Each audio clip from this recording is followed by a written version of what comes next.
Bismillahirrahmanirrahim. Assalamualaikum warahmatullahi wabarakatuh.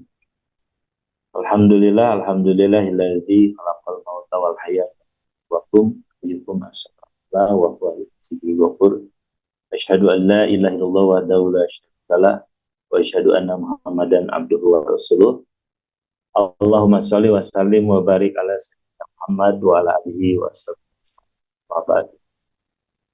Sahabatku, kajian MQ pagi dimanapun berada, alhamdulillah pada pekan ini di hari Rabu tepatnya pada hari ini kita kembali tentunya bersilaturahim di kajian MQ pagi, dan pada kesempatan hari ini alhamdulillah kita akan mendapatkan ilmu dan juga kita akan berdiskusi juga tentang penguatan karakter melalui implementasi kurikulum Darut Tauhid.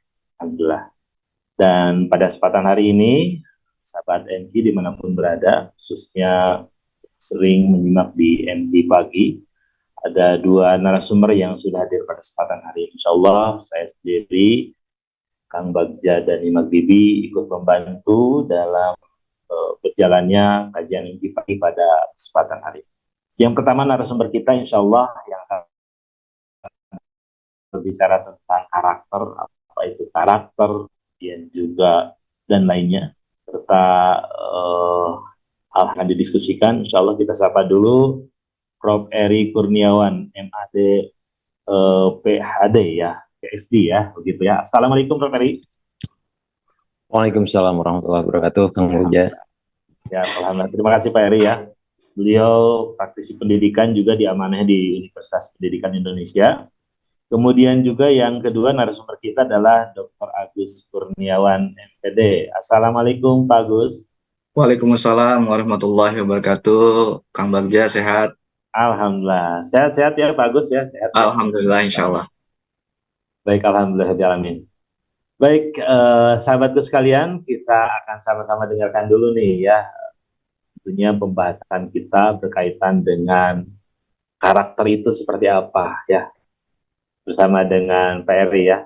Pak Eri silakan, kita akan sama-sama simak lebih dahulu terkait dengan bagaimana itu karakter, seperti apakah itu artinya, dan menjadikan wawasan buat kita semua. Silakan Pak Eri. Baik, bismillahirrahmanirrahim. Assalamualaikum warahmatullahi wabarakatuh. Alhamdulillahirabbil alamin wa bihi nasta'inu ala umuri dunya waddin. Wassalatu wassalamu ala asyrafil anbiya'i wal mursalin sayyidina Muhammadin wa ala alihi wa sahbihi ajmain. Rabbi shrah li sadri wa yassir li amri wahlul 'uqdatam min lisani yafqahu qawli. Amma ba'd. Puja dan puji mari kita panjatkan ke Dzat Ilahi Rabbi. Alhamdulillah sampai detik ini kita masih diberikan amanah nikmat terbesar, yakni nikmat iman dan Islam.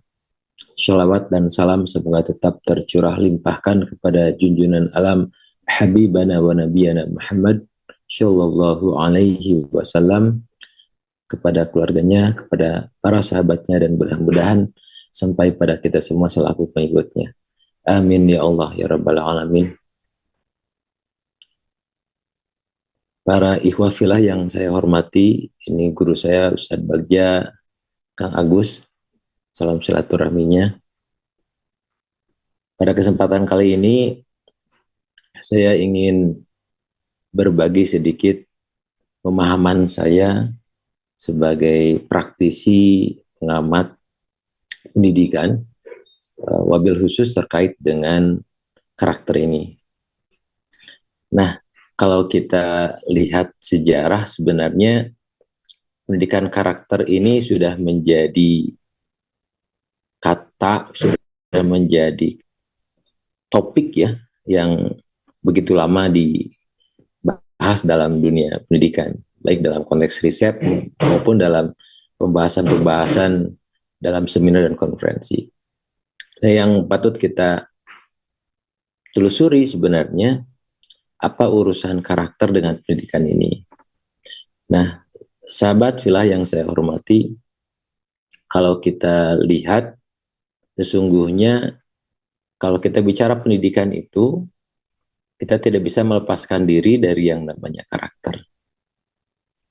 Jadi tidak bisa kita bicara pendidikan hanya mengurusi urusan pengetahuan. Dalam dunia pendidikan, kita mengenal betul bahwa ada 3 ranah, ada 3 domain yang harus dipenuhi secara lengkap, secara paripurna, yaitu ranah kognitif, ranah afektif, dan ranah psikomotor.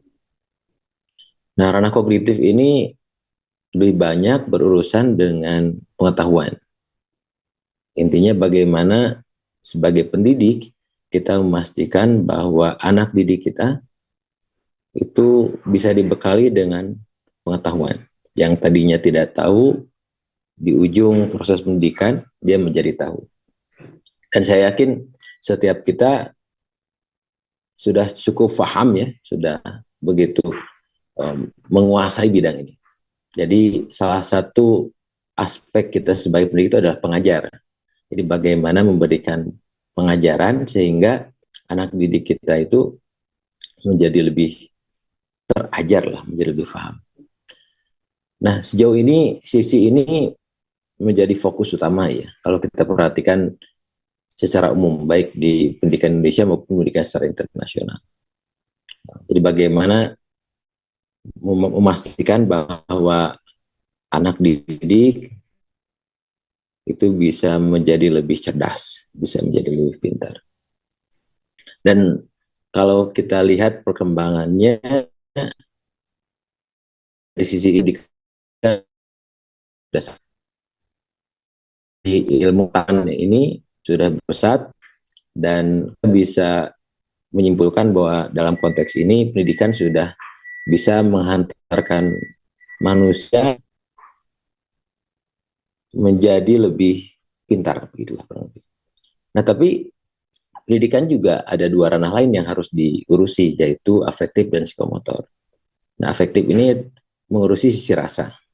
Jadi tidak cukup misalnya kita sebagai pendidik hanya mengurusi head ya atau kepala gitu. Jadi bagaimana anak-anak didik kita itu bisa paham dengan ilmu pengetahuan, tapi juga berkaitan dengan rasa. Nah, rasa inilah yang kemudian nanti akan menjadi modal yang akan membentuk yang namanya karakter. Jadi kita kadang melihat ada semacam ketidaksinkronan ya. Ada anak-anak yang alhamdulillah begitu cerdas, begitu pintar, begitu cakap gitu. Apabila dia diuji secara pengetahuan, tapi kalau kita perhatikan misalnya secara rasa, ya, bagaimana dia berempati, bagaimana kejujuran dia, itu dipertanyakan atau bermasalah. Nah, di sisi inilah yang kemudian kita harus telusuri, jangan-jangan memang pendidikan yang kita berikan itu baru sebatas pendidikan kognitif, belum menyentuh sisi afektif. Nah, yang terakhir tadi di sisi psikomotorik ya, bagaimana pendidikan juga membuat anak didik kita menjadi lebih tangguh lah ya. Dia bisa optimal dari sisi potensi fisiknya. Nah, Iwafla yang saya hormati, selama ini memang kalau kita cermati, keseimbangan pemenuhan atau pengembangan potensi ketiga ranah ini memang masih menjadi PR besar di sekitar kita ya, kalau kita kurang lebih. Karena potensi yang selama ini kita amati, kita asah itu banyak potensi kognitifnya. Nah, padahal kalau kita telusuri secara hakikat pendidikan, sesungguhnya pendidikan itu dalam rangka membentuk karakter. Jadi karakter itu bukanlah tadi hanya bagian dari afektif saja. Tapi karakter itu merupakan akumulasi dari pemenuhan potensi kognitif, afektif, dan psikomotorik.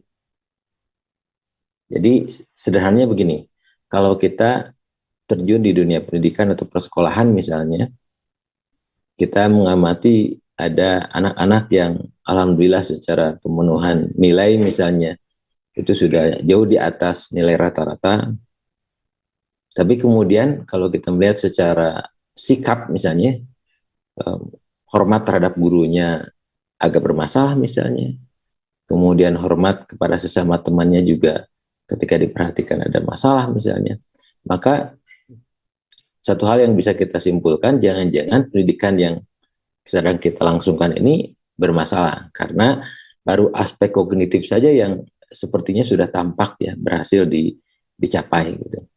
Nah, kalau bicara karakter berarti di sini pendidikan yang kita berikan itu belum sukses karena baru bisa memenuhi aspek kognitif saja. Jadi dengan kata lain, kalau kita bicara pendidikan secara holistik, pemenuhan yang harus dijadikan target itu adalah pemenuhan dari sisi kognitif, afektif, dan psikomotorik. Insya Allah nanti ini Ustadz Agus Kurniawan akan lebih banyak bicara bagaimana misalnya karakter atau akhlak dari perspektif Islam gitu. Betapa Rasulullah diturunkan ke muka bumi itu misi utamanya adalah bu'itsu liutami makarimal akhlak ya. Bahwa Rasul itu diturunkan ke muka bumi, diutus oleh Allah dalam rangka menyempurnakan akhlak manusia. Jadi dengan kata lain, misi utama Rasulullah ini itu adalah pendidikan. Bagaimana Rasulullah ditugaskan untuk mengubah sebuah peradaban yang jahiliyah di masa itu, penuh dengan kemusyrikan, kezaliman gitu, menjadi peradaban yang lebih islami, yang lebih madani. Nah, sebagai pendidik, maka kalau kita ingin melihat teladan, ya tidak jauh, kita harus melihat Rasulullah sebagai pendidik yang paripurna. Beliaulah yang sudah memberikan contoh bagaimana mengubah sebuah masyarakat yang begitu jauh dari nilai-nilai peradaban, ya, jauh dari moralitas gitu, dihantarkan, diubah menjadi masyarakat yang sekarang menjadi masyarakat yang begitu beradab. Nah, jadi dalam perspektif Islam, sudut pandangnya adalah, atau sumber acuannya adalah Al-Quran dan Sunnah, dan teladannya adalah Rasul. Nah, kalau kita bicara di pendidikan berarti kalau ingin mendudukan misalnya bagaimana sih pendidikan Indonesia ini diarahkan, maka salah satu acuan kita adalah tujuan pendidikan nasional. Dan alhamdulillah Kang Bagja, Kang Agus, tujuan pendidikan nasional kita itu sebenarnya kata kunci utama itu adalah takwa. Jadi iman, takwa, dan akhlak. Jadi salah betul kalau kita berasumsi tujuan pendidikan nasional kita ini dalam rangka mencerdaskan kehidupan bangsa yang didefinisikan hanya sekedar cerdas secara kognitif.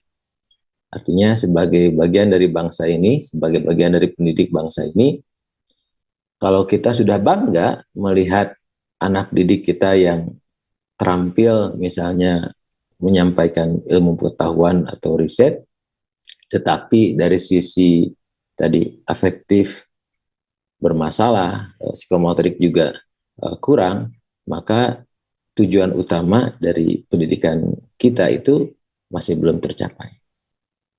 Nah, itu kurang lebih apa yang membedakan antara pendidikan yang hanya dilihat dari satu sisi, yaitu pendidikan kognitif, dengan pendidikan yang seharusnya dilihat secara holistik.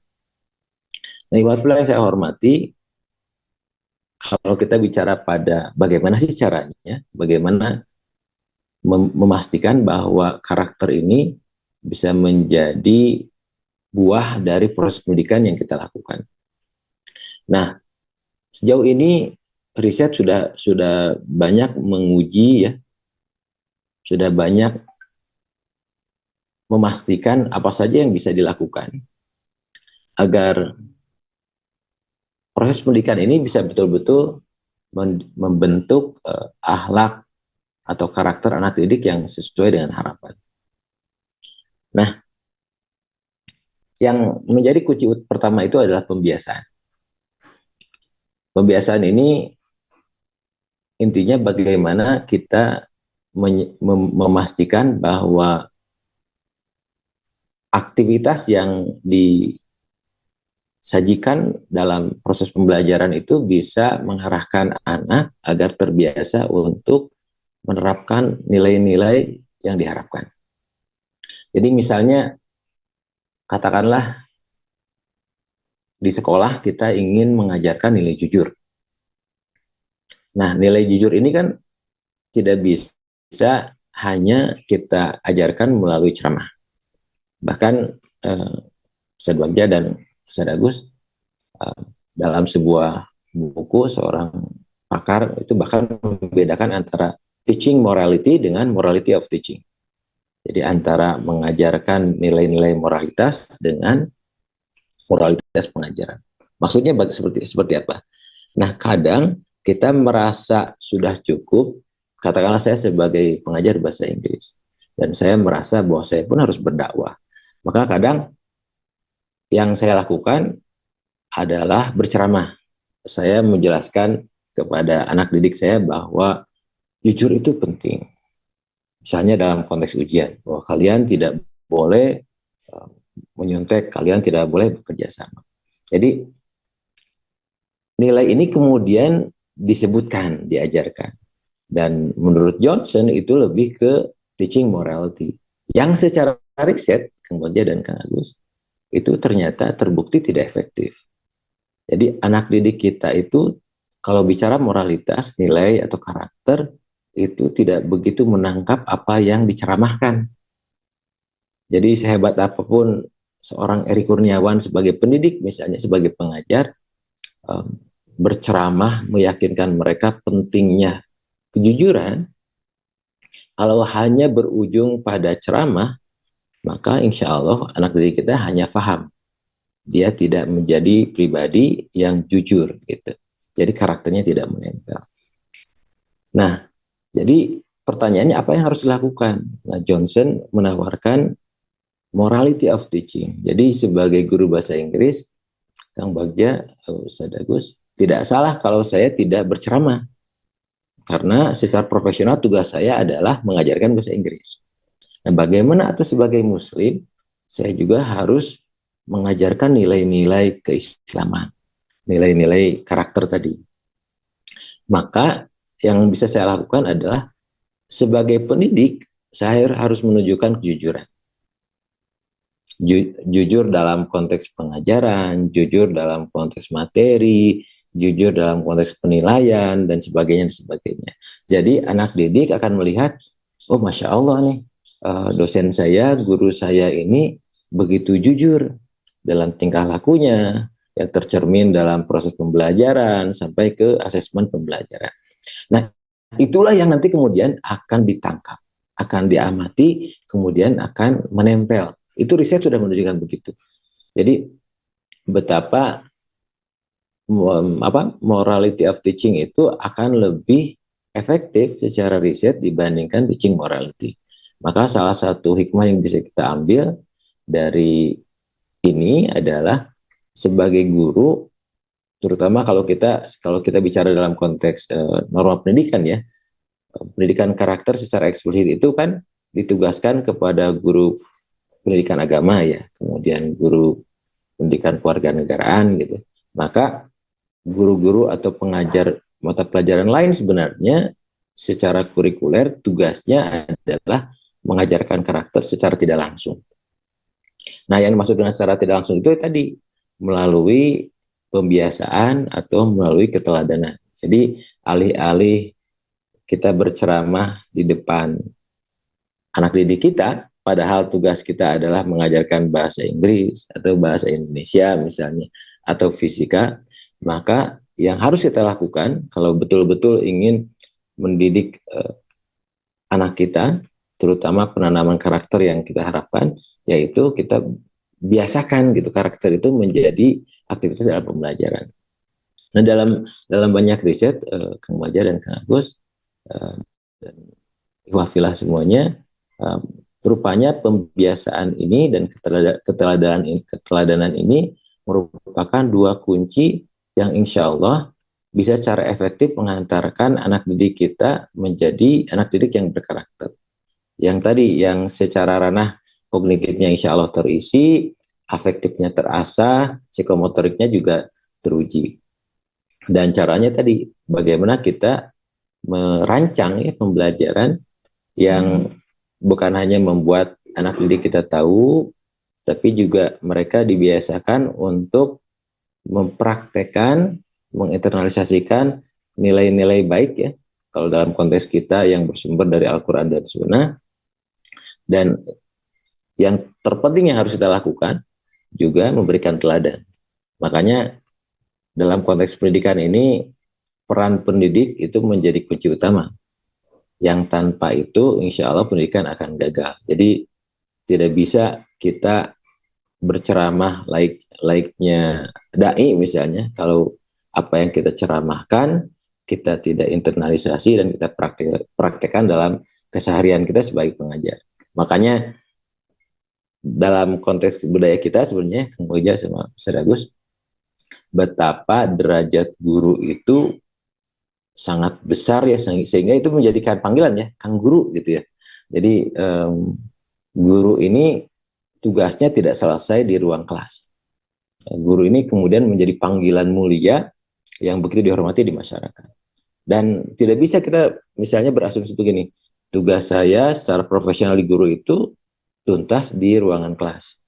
Di luar kelas bisa saja saya menjadi misalnya ya seorang pribadi yang tergantung saya saja, karena itu sudah di luar tanggung jawab profesional. Nah, dalam profesi keguruan atau profesi sebagai pendidik itu tidak bisa kita lakukan. Mengapa? Karena tadi yang saya sampaikan, esensi pendidikan itu adalah pendidikan karakter. Pendidikan karakter itu akan efektif kita lakukan manakala kita berikan dalam bentuk pembiasaan, aktivitas-aktivitas yang melatih anak didik kita untuk mempraktekkan nilai itu dan keteladanan. Nah, inilah yang menjadi tugas berat ya. Nah, jadi pendidik itu betul-betul harus menjadi pendakwah, dan pendakwah di sini bukan sekedar dia menyebarkan, menceramahkan, tapi juga dia juga harus bisa menginternalisasi dan menunjukkan keteladanan bagi anak didik kita. Nah, kurang lebih Kak, jadi secara proses pendidikan karakter ini dalam perspektif saya hanya bisa ditanamkan dengan proses tadi, pembiasaan, keteladanan, dan bentuk-bentuk pembelajaran yang sifatnya bukan sekedar menyentuh ranah kognitif, tapi juga afektif dan psikomotor. Nah, kalau kita cermati kondisi sekarang, kan Kang Bagja sama Kang Agus, kita sering melihat ya kok banyak kasus perundungan ya. Hari ini kayaknya kita sering sekali mendengar berita ya di media massa atau di media sosial, perundungan yang terjadi di ruang sekolah. Bayangkan ruang sekolah itu, ruang kelas, itu merupakan ruang pendidikan. Jadi kita membayangkan menitipkan anak kita ke sekolah agar anak kita menjadi anak yang berkarakter, anak yang berkepribadian, bukan hanya anak yang tahu. Nah, tapi yang terjadi anak kita malah menjadi korban perundungan.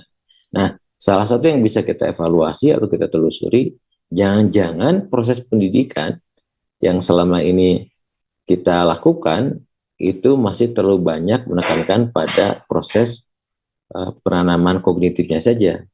Anak-anak pada pintar, anak-anak cerdas gitu, tapi dia tidak memiliki, tahu mungkin dugaan saya mereka punya pengetahuan tentang nilai ya. Mereka tahu bahwa mereka harus menjaga pertemanan, mereka harus jujur, mereka harus adil, bersahabat dan sebagainya dan sebagainya. Nah, tapi nilai-nilai ini dugaan saya masih sebatas kognitif. Nah, salah satu yang bisa kita lihat itu adalah proses evaluasinya. Jadi di kitab pendidikan itu dianggap tuntas manakala nilai akhir PTS katakanlah, PAS itu tercapai di atas rata-rata. Nah, yang jadi masalah nih, yang menjadi PR bagi kita semua termasuk saya sebagai pendidik, bagaimana kita mengukur itu? Jadi kita tidak bisa mengukur karakter hanya dari pemahaman saja.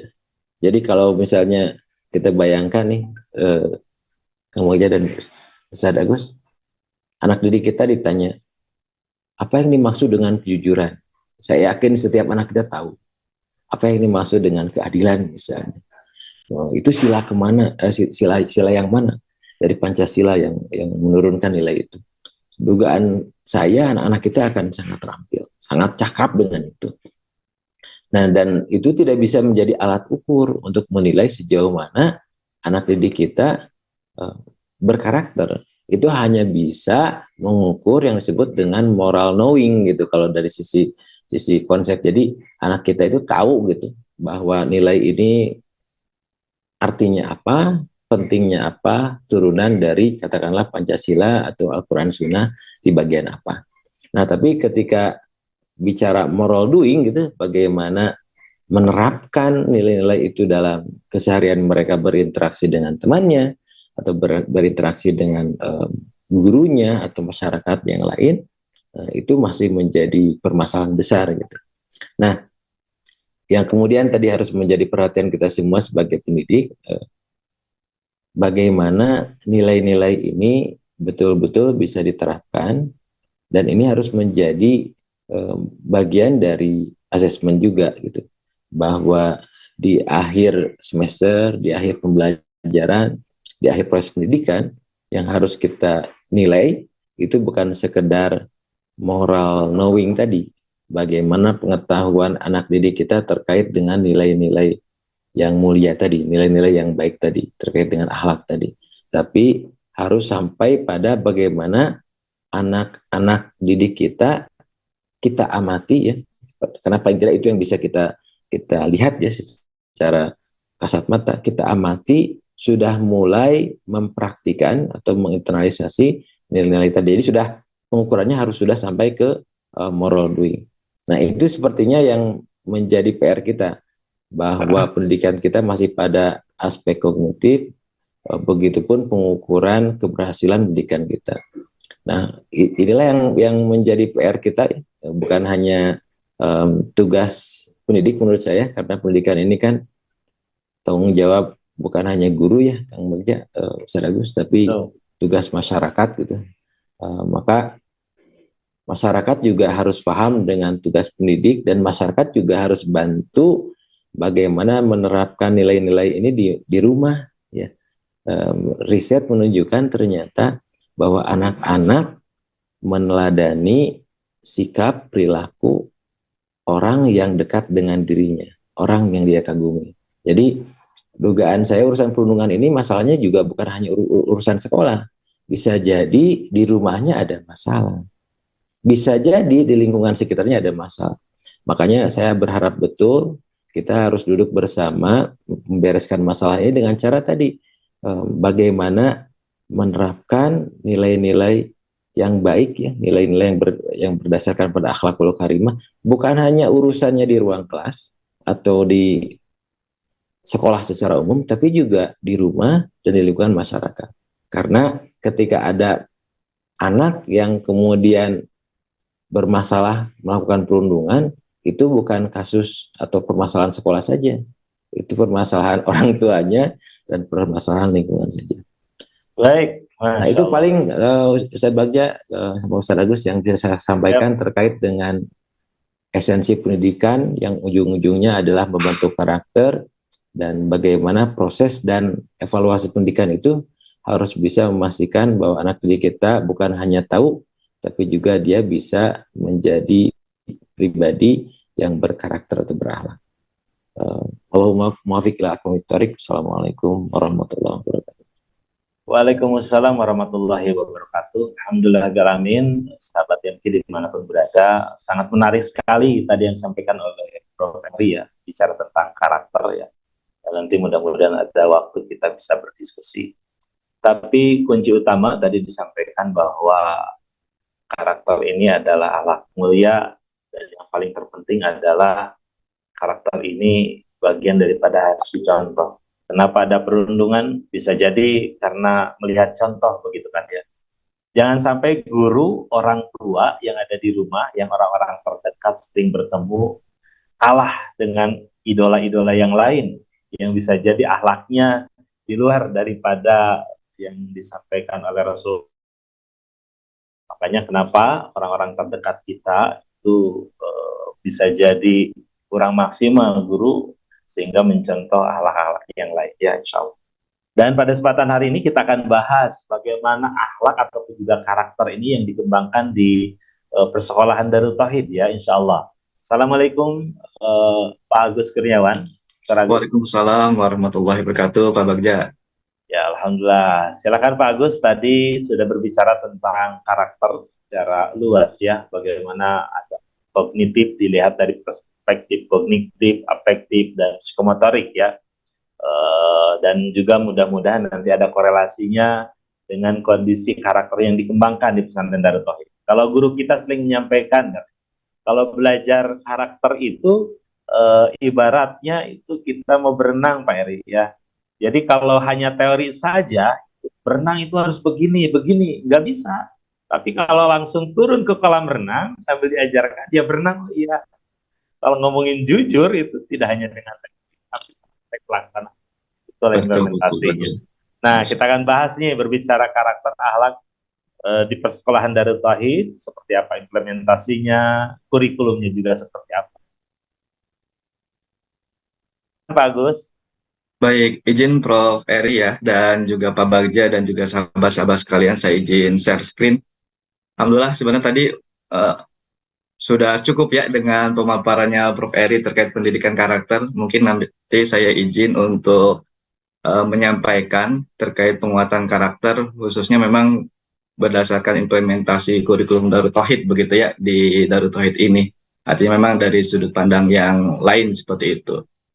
Nah, Pak Bagja dan Prof. Eri dan juga sahabat-sahabat sekalian, AA ataupun gurunda kita Kiai Haji Abdul Ghani Nafsetia pernah menyampaikan begitu ya dalam beberapa kajiannya begitu ya, khususnya untuk di Santri Karya, bahwasanya karakter adalah respon spontan seseorang terhadap suatu kejadian begitu ya.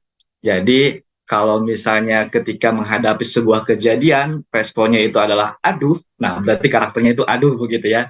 Tapi kalau misalnya ketika menghadap suatu kejadian, kemudian juga yang timbul adalah zikir dan lain sebagainya, maka karakternya itu adalah orang yang suka berzikir seperti itu menurut beliau. Kemudian juga sehingga kalau misalnya kita mengambil dari apa yang disampaikan AA juga begitu ya, bahwasanya seperti halnya teko yang hanya mengeluarkan isi teko begitu. Kalau misalnya di dalam teko itu isinya air, maka ketika dituangkan maka keluarnya air. Ketika yang di teko itu isinya susu, maka yang dikeluarkan juga tentunya isinya susu. Seperti itu juga karakter begitu ya. Jadi kalau misalnya menurut AA itu bahwasanya karakter itu tergantung kita mau melatihnya seperti apa, di inputnya bagaimana begitu. Sehingga nanti secara terus-menerus, sehingga yang dikeluarkannya itu sesuai dengan inputan, sesuai juga dengan yang dilatihkan seperti itu. Dan tentunya juga ini sejalan gitu ya dengan apa yang disampaikan oleh Thomas Likona yang merupakan pakar pendidikan karakter, di mana beliau menyampaikan bahwasanya pendidikan karakter adalah suatu usaha yang disengaja untuk membantu seseorang sehingga ia dapat memahami, memperhatikan, dan melakukan nilai-nilai etika yang inti. Kalau tadi disampaikan oleh Prof. Eri itu bahwasanya jadi tidak sampai hanya dengan moral knowing saja, artinya tidak hanya sampai dengan tahu saja, tapi bagaimana dia bisa menerapkan dengan nilai-nilai etika yang inti. Kalau misalnya secara definisi karakternya itu adalah yang spontan atau respon spontan, tapi ketika proses pendidikannya itu merupakan usaha yang disengaja. Jadi kita bisa melatihkan dengan sengaja untuk dalam rangka bisa melatihkan karakter itu sendiri, yaitu pendidikan karakter, begitu. Sehingga memang di Darut Tauhid melalui kurikulumnya kita mencoba untuk meramu lah, ibaratnya kalau misalnya sebuah suplemen ataupun vitamin, jadi di dalam kandungan suplemen dan vitamin itu ada beberapa pilarnya, ada beberapa bahannya, yaitu ma'rifatullah, leadership, entrepreneurship, dan wawasan lingkungan. Yang kami sebut di Darut Tauhid ini adalah pilar pendidikan. Jadi kegiatannya apapun di Darut Tauhid ini tidak lepas dari pilar-pilar ini, pilar ma'rifatullah, leadership, entrepreneurship, dan wawasan lingkungan. tentunya 4 pilar pendidikan ini mengharapkan nantinya akan muncul ataupun misalnya akan membentuk sebuah insan ataupun manusia yang memiliki salimul akidah, sohil ibadah, matinul huluk, tahfizul Quran, dan kuatul akli. Ini yang disebut dengan standar kompetensi lulusan di Darut Tauhid, Pak Bagja. Salimul akidah, jadi harapannya begitu ya. Jadi santri-santri di Darut Tauhid itu melalui proses pendidikannya, kurikulumnya itu nanti memiliki akidah yang lurus begitu ya. Kemudian juga sohil ibadah, kemudian juga ibadahnya baik dan benar, kemudian juga matinul khuluq, memiliki akhlak yang mulia ataupun karakter baik dan kuat kalau misalnya di Darut Tauhid. Kemudian juga tentunya memiliki hafalan yang terjaga gitu ya, tahfizul Quran, dan juga kuatul akli, memiliki wawasan baik itu mengenai ilmu pengetahuan ataupun teknologi. Nah, suplemen ataupun vitamin dari kurikulum Darut Tauhid inilah yang nanti menjadi harapan ataupun salah satu alternatif dalam pendidikan karakter begitu ya, seperti itu. Sehingga memang kalau misalnya kita coba kembangkan berkenaan dengan kurikulum di Darut Tauhid ini secara dokumennya ya Masya Allah gitu ya.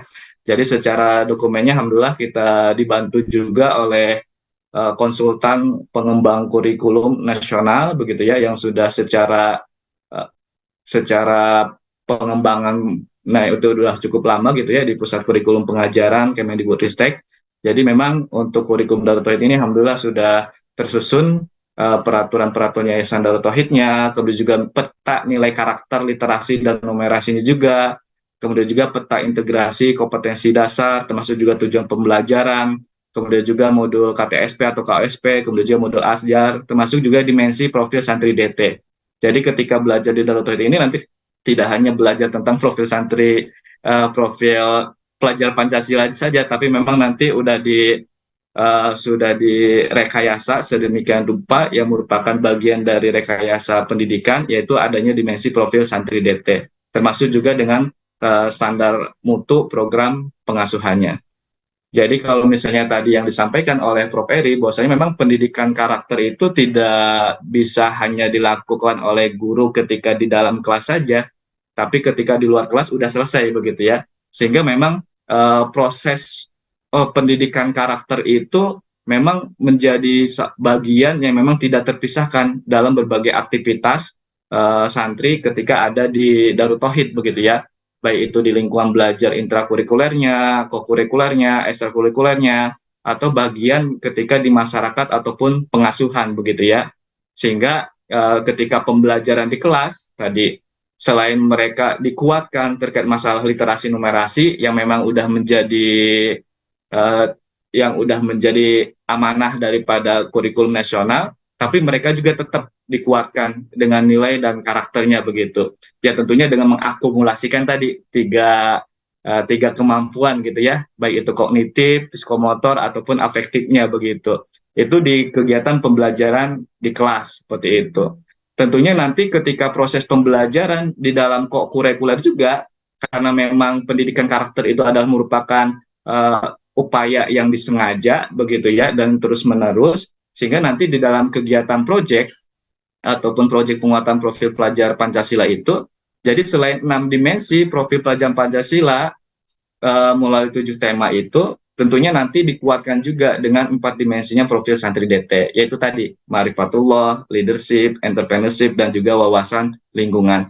Begitu juga nanti di ekstrakurikulernya, jadi selain bagaimana mencoba untuk mengejar prestasi dalam berbagai cabang ataupun berbagai talenta ekstrakurikuler begitu ya, tentunya di dalam kegiatan-kegiatan ekstrakurikuler itu juga sebenarnya syarat untuk kita bisa menitipkan ataupun melatih nilai-nilai karakter seperti itu, sehingga baik itu di intrakurikuler, kokurikuler ataupun ekstrakurikuler itu merupakan menjadi media ataupun tempat untuk santri untuk terus dididik karakternya seperti itu, termasuk juga ketika di masyarakat sekitar ataupun pengasuhan.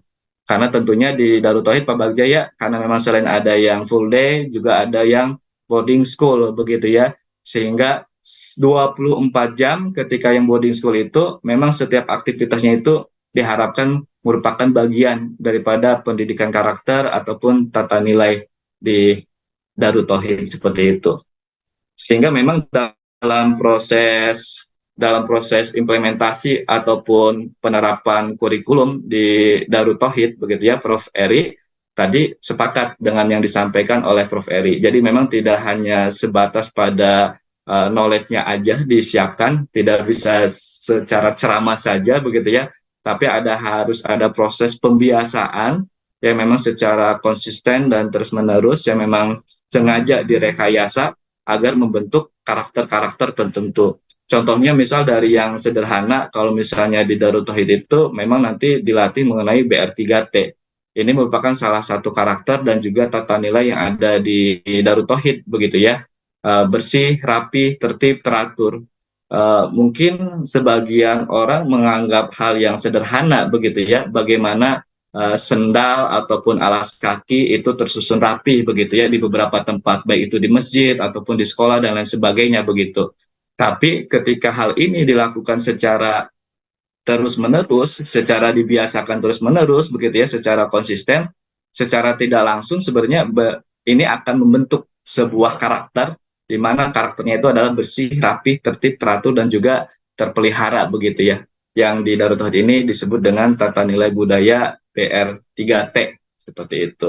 Dan tentunya juga selain dari hal yang BR3T, kemudian juga dalam berbagai kegiatan aktivitas pembelajarannya seperti halnya ekstrakurikuler ataupun pembelajaran olahraga, seperti misalnya berkuda dan memanah, dan ini juga AA sering menyampaikan bahwasanya berkuda dan memanah itu merupakan sarana untuk pendidikan karakter, khususnya itu adalah karakter baik dan kuat, di mana ketika santri gitu ya, ketika berkuda itu tidak langsung mereka tiba-tiba menunggangi kuda, lari bersama kuda begitu ya. Tapi memang ada tahapan-tahapannya ketika mereka belajar kurikulum berkuda itu. Mulai dari memandikan, ngasih makan begitu ya. Kemudian juga sampai dengan nanti mereka mulai menunggangi dan mulai lari ataupun jalan cepat dan lari seperti itu. Artinya memang ada tahapan-tahapan proses yang mereka tahapi begitu ya, sehingga secara tidak langsung itulah merupakan proses untuk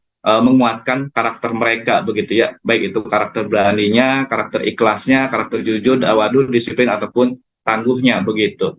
Sehingga harapannya memang dari kegiatan-kegiatan aktivitas ataupun misalnya pembiasaan ini menjadi proses dari penguatan karakter untuk peserta didik ataupun santri di Darut Tauhid begitu ya. Termasuk juga alhamdulillah kemarin ya Pak Bagja dan juga Prof Eri, salah satu kegiatan juga untuk bisa melatihkan salah satu karakter berjuang yang di Darut Tauhid ini kita sebut dengan 2P 2B ini, juga kita mencoba untuk meng-create kegiatan seperti itu agar supaya nanti santri-santri itu tumbuh kepekaan, kepedulian sehingga bisa berbuat dan berjuang. Mungkin kita tidak bisa nih ikut perang gitu kan di Palestina, tapi setidaknya ada kepekaan dan kepedulian yang mereka lakukan ketika mereka mengetahui bagaimana berita-berita saudara-saudara kita di Palestina begitu ya, sehingga alhamdulillah kemarin juga hasil donasi gitu dari seluruh santri, kemudian juga orang tua wali santri termasuk juga Sivitas begitu. Alhamdulillah kemarin terkumpul sampai dengan kurang lebih 93 juta Prof Eri untuk dititipkan kepada DT Peduli untuk nanti didonasikan ke saudara-saudara kita yang di Palestina seperti itu. Nah, itulah kurang lebih bagaimana proses penguatan karakter berdasarkan kurikulum Darut Tauhid. Artinya memang secara konten materinya itu memang udah disiapkan begitu ya di dalam capaian pembelajaran ataupun tujuan pembelajaran. Tapi memang tidak hanya sampai dengan tahu aja, tapi harapannya nanti mereka paham dan sampai juga mereka melakukan dengan proses pembiasaan seperti itu. Dan kalaupun misalnya nanti Bapak, Ibu sekalian begitu ya, ataupun pemirsa sekalian seperti itu, bahwasanya alhamdulillah sekarang untuk Darut Tauhid ini tersebar di beberapa wilayah kita. Sekolah Darut Tauhid ini ada di Kota Bandung, Kabupaten Bandung Barat, Tangerang Selatan, termasuk juga Batam. Dan alhamdulillah Prof Eria kita juga ada kerjasama dengan Lab School UPI seperti itu, khususnya di kelas Tauhid. Jadi kalau misalnya untuk yang SMP, SMA-nya belum siap untuk boarding, jadi alternatifnya bisa di Bandung itu ada SMP dan SMA Lab School UPI gitu ya, yang kelas tauhid. Karena secara pembiasaan, ibadah, tilawah dan lain sebagainya pun, alhamdulillah kita juga udah coba diterapkan juga di Lab School UPI khususnya untuk kelas tauhid. Kurang lebihnya itu Pak Bagja mungkin gambaran terkait penguatan karakter menurut implementasi kurikulum di Darut Tauhid. Mudah-mudahan nanti kita bisa kembangkan melalui diskusi. Insya Allah. Terima kasih. Wassalamualaikum warahmatullahi wabarakatuh.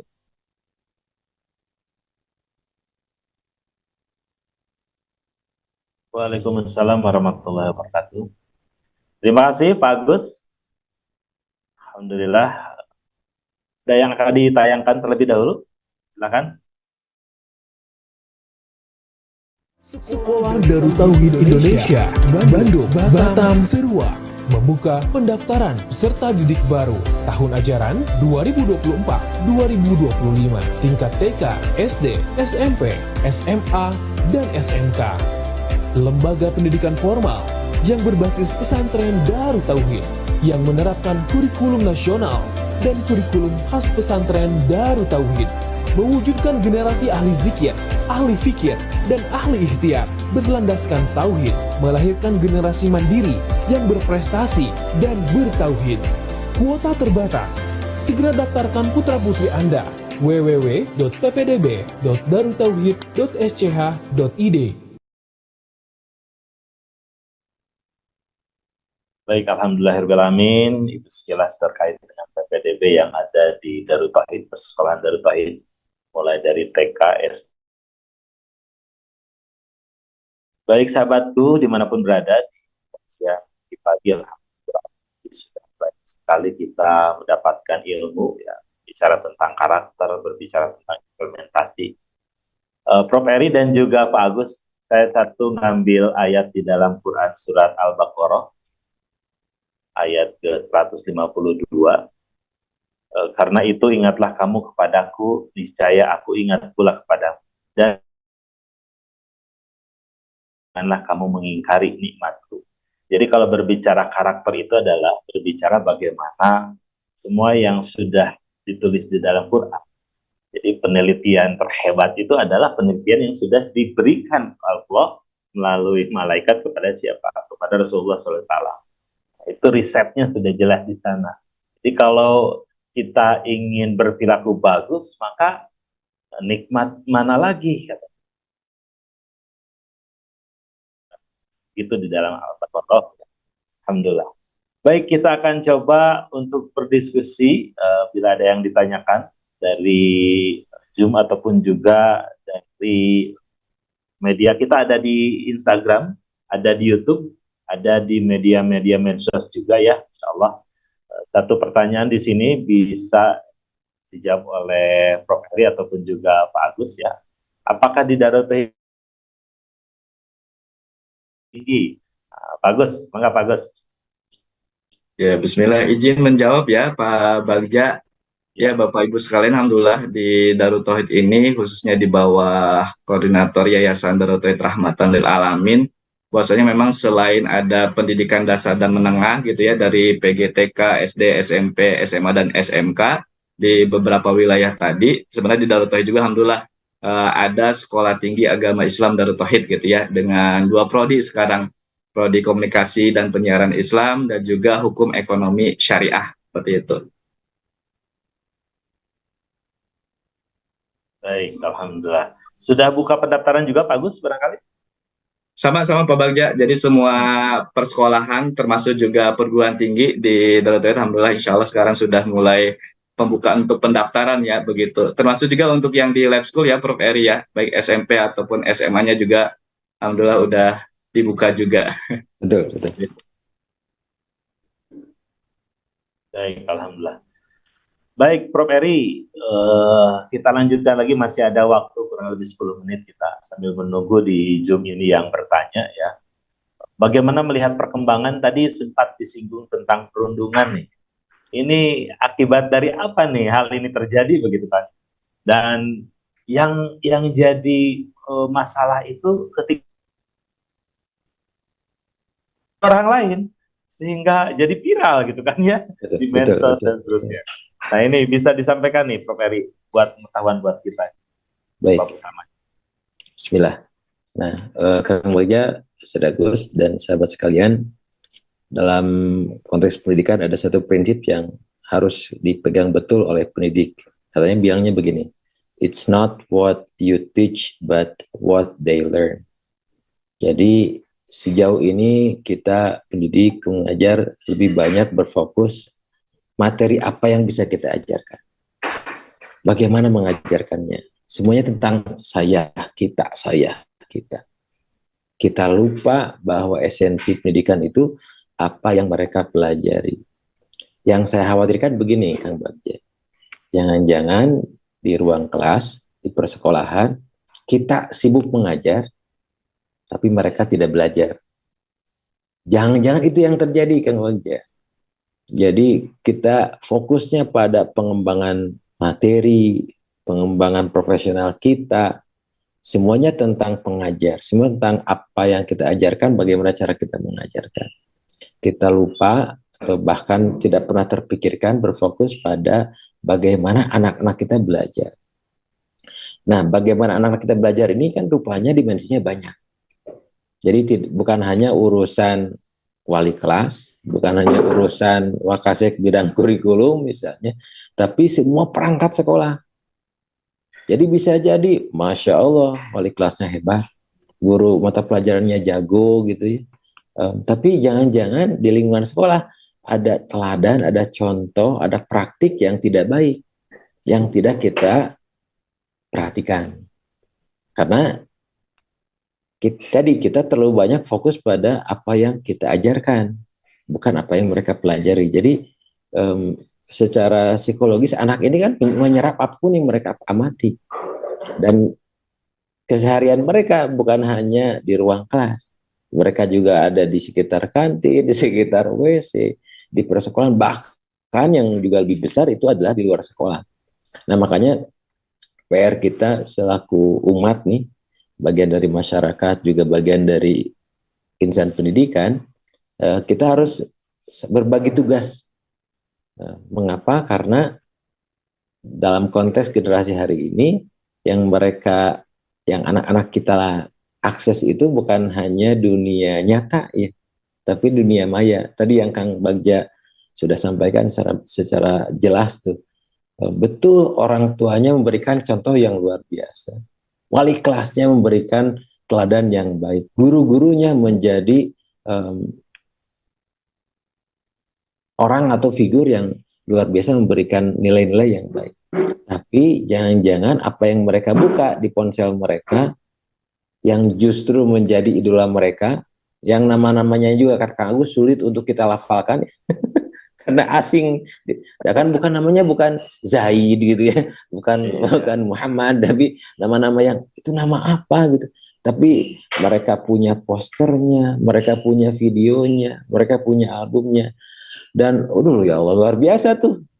Lihat cara pakaiannya, apa yang mereka lakukan, bagaimana keseharian. Riset menunjukkan, Kang Bagja, justru yang akan tertanam kuat di mereka itu adalah apa yang dilakukan oleh idola mereka. Nah, itu yang bahaya. Jangan-jangan di sekolah kita yang menjadi idolanya bukan gurunya, bukan orang tuanya, tapi tadi figur-figur yang nun jauh di sana yang namanya susah dilafalkan, yang pakaiannya tidak jelas, bahkan sekarang jenis kelaminnya juga tidak jelas, tapi menjadi idola anak kita.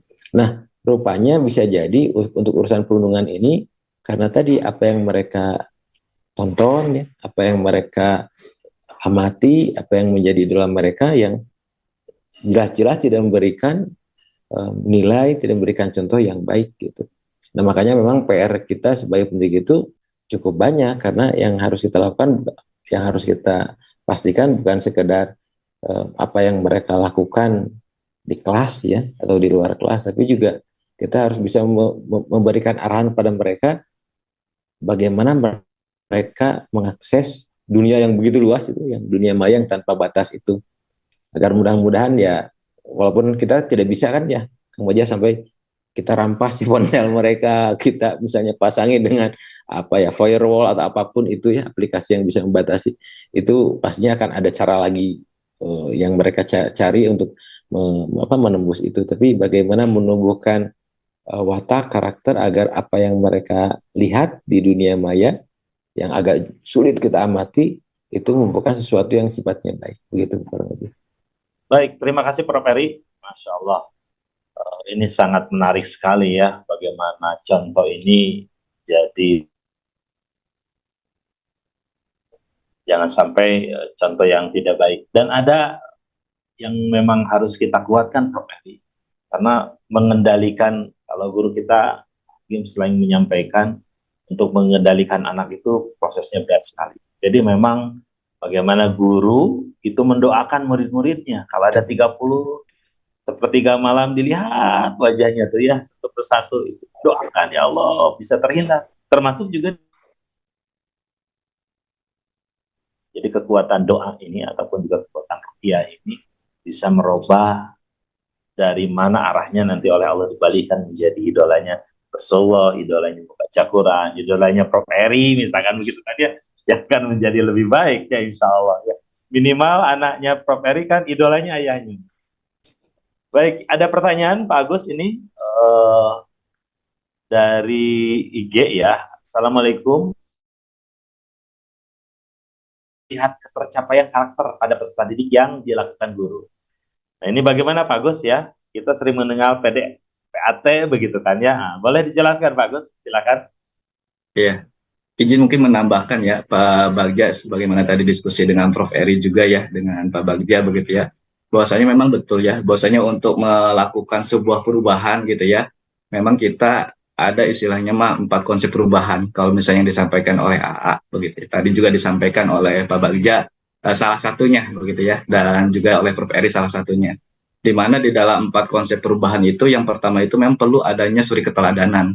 Suri keteladanan dari siapa nih? Suri keteladanan tentunya dari berbagai bagian ataupun misalnya pihak-pihak yang memang beririsan secara langsung dalam proses pendidikan itu. Kalau misalnya di boarding, berarti semua pelaku pendidikan di boarding school di pesantren itu memang berarti menjadi bagian dari proses pendidikan. Kalau misalnya di full day, artinya orang tua juga harus menjadi bagian begitu ya dalam proses pendidikan, menjadi keteladanan begitu. Sehingga memang keteladanan ini menjadi kunci yang pertama begitu ya untuk proses perubahan begitu. Kemudian yang kedua tentunya ada juga istilahnya itu diklatna, pendidikan dan pelatihan dan pembinaan. Karena memang kita juga tidak bisa seperti kalau misalnya memang tidak ada upaya tadi yang disengaja untuk mengubah ataupun misalnya memproses agar memiliki pemahaman, kemudian juga memiliki pembiasaan yang sesuai dengan harapan gitu ya, seperti itu. Kemudian juga yang ketiga tentunya lingkungan yang kondusif. Sehingga pendidikan ini merupakan menjadi bagian untuk mengkondisikan begitu ya, untuk bagaimana harapan-harapan terkait pendidikan karakter itu bisa tersampaikan gitu ya. Artinya lingkungannya yang kondusif begitu. Kemudian yang terakhir tentunya tidak lupa untuk didoakan tadi kata Pak Bagja, ataupun kekuatan ruhiyah daripada pengelola pendidikannya itu sendiri. Itulah 4 konsep perubahan yang sering disampaikan oleh HA untuk kita bisa melakukan sebuah perubahan ke arah yang lebih baik. Kemudian terkait bagaimana di Darut Tauhid untuk memonitoring begitu ya, untuk memonitoring terkait capaian karakter begitu ya. Karena memang sebenarnya di Darut Tauhid alhamdulillah, jadi memang kalau secara implementasi ataupun program-programnya tadi disampaikan dari berbagai aktivitas kegiatan begitu ya. Kemudian di tiap akhir bulan itu biasanya kita memang melakukan monitoring, evaluasi melalui berbagai pihak yang memang beririsan langsung kepada santri itu sendiri, kepada peserta didik itu sendiri. Misal yang beririsan ataupun frekuensinya sering dengan santri itu misalnya wali kelas, begitu. Kemudian juga musyrif, termasuk juga wali asuh dan lain sebagainya begitu. Sehingga nanti orang-orang tersebutlah yang membantu untuk mengobservasi dari berbagai aktivitas kegiatannya, dari program-program yang dilaksanakannya selama di pesantren, seberapa besar tuh dampaknya terhadap karakter yang mereka cerminkan gitu kan dalam keseharian mereka masing-masing seperti itu. Misal ada program berkenaan dengan BRTT gitu ya, ataupun BR3T, bersih, rapi, tertib, teratur, dan terampil. Seberapa jauh pembiasaan BR3T itu kemudian terhadap karakternya gitu kan, apakah udah peduli, peka gitu ya, kalau misalnya melihat sampah di jalan ataupun di sekitarnya 5 meter, apakah udah langsung begitu ya. Nah, itu kan yang bisa diobservasi oleh wali kelas ataupun wali asuhnya ataupun musyrifnya. Sehingga hasil observasi itulah yang nanti dilaporkan kepada manajemen biasanya mengenai karakter oleh santri masing-masing atau peserta didik masing-masing begitu. Secara kontinu setiap bulan begitu. Sehingga kita juga bisa melihat bagaimana pertumbuhan kalau misalnya di dalam karakter itu kita menilainya itu biasanya belum muncul, kemudian juga mulai muncul, sudah muncul, kemudian juga istiqomah begitu ya. Artinya untuk yang beda antara penilaian untuk yang karakter juga dengan penilaian yang kognitif. Kalau kognitif lebih banyaknya dalam hal kuantitatif begitu ya, tapi kalau misalnya karakter itu lebih pada kualitatif. Jadi berdasarkan observasi yang dilakukan oleh pihak-pihak pendidikan yang memang secara interaksinya itu sering atau frekuensinya itu sering kepada peserta didik itu satu persatunya. Dan sebenarnya prinsip dari proyek penguatan profil pelajar Pancasila juga di ke kurikulum Merdeka yang saya pahami juga sama sebenarnya. Kenapa sih secara nasional ada sebuah proyek khusus yang dikeluarkan dari pembelajaran gitu ya, 1 jam di dalam proyek penguatan profil pelajar Pancasila. Ternyata ketika setelah dipelajari dan dipahami, ternyata itu merupakan upaya dari pemerintah itu agar guru-guru ataupun para pendidik itu bisa mengobservasi secara intens gitu ya mengenai karakter-karakter yang muncul dari sebuah proyek yang dilakukan selama 3 bulan, 4 bulan atau 6 bulan begitu, seperti itu. Ya harapannya memang di Darut Tauhid tadi pembiasaannya sudah disampaikan. Ya harapannya memang tadi bisa menghasilkan standar kompetensi lulusan yang sesuai dengan targetan begitu ya, seperti itu. Dan adapun capaian terkait ya karakter di Darut Tauhid, alhamdulillah secara laporan udah baik begitu ya. Dan tentunya juga kita berupaya semaksimal mungkin juga ketika santri baru masuk, tentunya ada perkembangan ataupun ada pertumbuhan begitu ya dari karakter-karakter yang dimunculkannya dari awal sampai dengan nanti akhir begitu. Kurang lebihnya itu Pak Bagja yang bisa disampaikan. Hatur nuhun. Terus Prof. Eri juga terima kasih nih, mengingat waktu kita juga terbatas ya. Alhamdulillah sudah lebih 3 menit kita nih. Saya ucapkan terima kasih kepada Prof. Eri. Mudah-mudahan sehat selalu dan memberikan keberkahan kita semuanya. Pak Agus, Dr. Agus juga terima kasih. Alhamdulillah. Sama-sama Pak Bagja. Di kajian MG. Baik. Amin. Terima kasih sahabat MG dimanapun berada. Alhamdulillah kajian pagi pada kesempatan hari ini berbicara tentang karakter. Yang disampaikan, silakan Bapak Ibu yang akan mendaftarkan diri di Persekolahan Darut Tauhid bisa dibuka saja di www.ppdb.darutauhid.sch.id. Itu saja, mudah-mudahan kita termasuk orang-orang yang selalu memberikan akhlak terbaik. 3 rumusnya, saya aman bagimu, saya menyenangkan bagimu, saya bermanfaat bagimu. Saya Kang Bagja Dani Maghribi, mohon maaf, kita tutup. Alhamdulillahirrabbilalamin. Subhanakallahumma wa bihamdika. Asyhadu an la ilaha illa anta astaghfiruka wa atubu ilaik. Assalamualaikum warahmatullahi wabarakatuh.